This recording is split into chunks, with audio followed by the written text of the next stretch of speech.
ஒரு மகிமை இந்த இடத்தை மூடுவதாக. சுவாமி, தேவனின் மகிமை நம்மை எல்லாம் பரிசுத்த ஸ்தலத்தில் மூடுதே.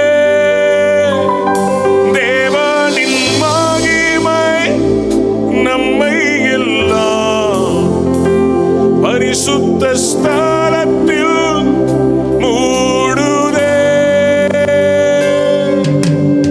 தேவ பிரசன்னமே இறங்கியே வந்திடுதே.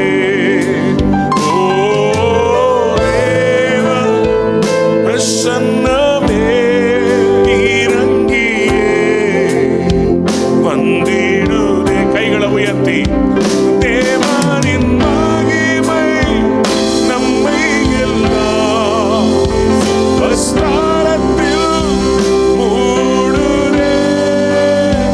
தேவனின் மகிமை நம்மை எல்லாம் பரிசுத்த ஸ்தலத்தில் மூடுதே. எங்கள் அன்பு தகப்பனே, அன்பு பிள்ளைகளை கர்த்தருடைய கையிலே அதிகார கோலாய், கர்த்தருடைய கையிலே சத்துருக்களை முறிக்கிற கோலாய், பார்வோனையும் அவனுடைய சேனைகளையும் கவிழ்த்து போட்ட, சிவந்த சமுத்திரத்தை மூடி போட்ட கோலாக இவர்கள் மாறுவார்களாக. எல்லாரும் சேர்ந்து ஒரு ஆமென் சொல்லுவோம். ஆமென்.